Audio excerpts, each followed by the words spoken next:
In a future where the stars had become battlegrounds and peace was a memory, the planet Xerion lay on the edge of known space, isolated, scorched, and forgotten.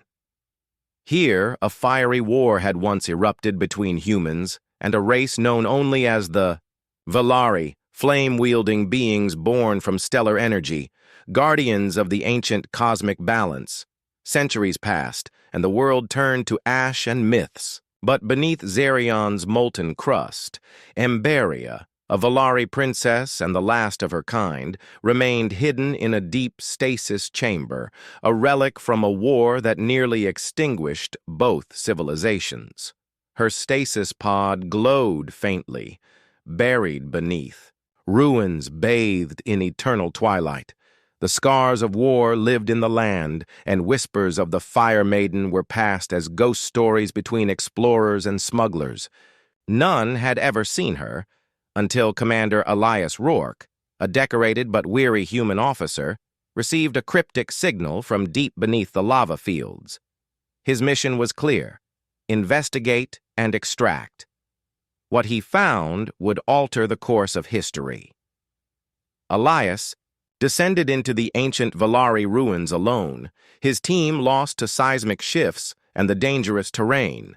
His suit barely held against the volcanic heat, and each breath was laced with tension. Within the heart of the ruins, he found Emberia's chamber, her body floating gracefully in a crystalline pod of liquid starlight, her flame-kissed skin dim but unmistakably alive. The moment he touched the interface, ancient mechanisms rumbled. Flames danced through the halls, and Emberia stirred. Her eyes opened, bright like twin stars, and locked onto Elias. She rose with grace and fury, her energy flaring in a warning.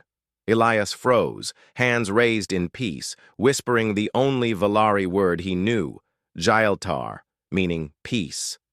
That word, one uttered in the final ceasefire before the Velari vanished, stayed her flames. A moment passed, and another. Then she spoke. "Why have you awakened me, warrior of ash?" Her voice burned and soothed all at once, carrying centuries of loss. Though their languages barely aligned, Emberia and Elias began to understand one another through memory echoes projected by the chamber. She saw his pain, battles lost, comrades buried, the emptiness of a life defined by war. He saw hers, the fall of her kind, betrayed by the very cosmos they protected. Days turned into weeks as they pieced together fragments of each other's pasts. Beneath the layers of duty and distrust, something fragile began to bloom.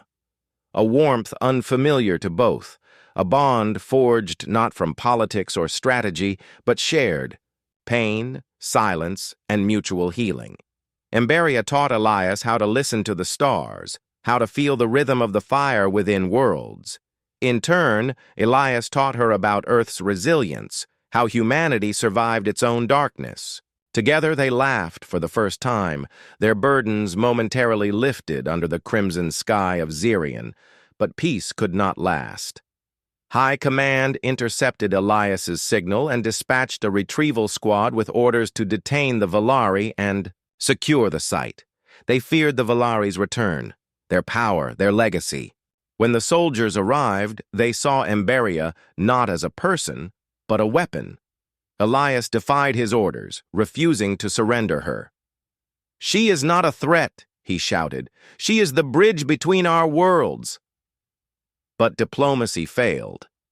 The commander gave the order to fire. Emberia shielded Elias, flames erupting from her body like a phoenix reborn. Bullets melted mid-air, and the ground split beneath the invader's feet. Elias stood at her side, weapon lowered, voice trembling, demanding a ceasefire.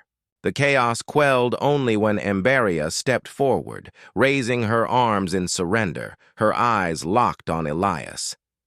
"I will not let you be hunted for my sake," she said softly, "even if it means returning to the dark."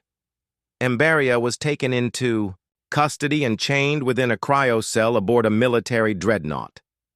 Elias was arrested for insubordination, but rumors spread fast. The crew aboard the ship began to dream of fire and stars, of harmony and peace. Emberia's presence stirred something ancient. The ship's systems glitched and flickered, responding to her very breath. Soon, officers began to question their mission. Elias, confined to a cell beside her chamber, spoke through the walls.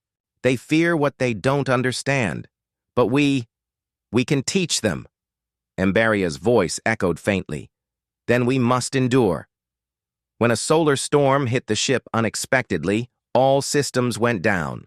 Lights failed, gravity trembled, and in that moment of chaos, Emberia broke her chains, not with rage, but with purpose. She walked calmly to Elias's cell and opened it. "Now," she said, "let's show them what fire born from unity looks like." They escaped together, setting, a course not for war but diplomacy. Across systems, they became symbols of what was lost and what could still be saved. Their alliance sparked new dialogues between species long divided.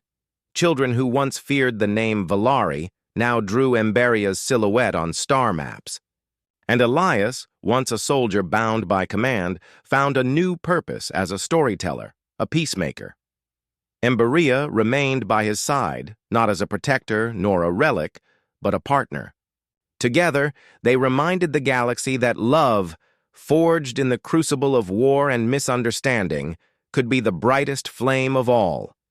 And so, across the stars, the legend of the flame and the soldier endured, not as history, but as hope.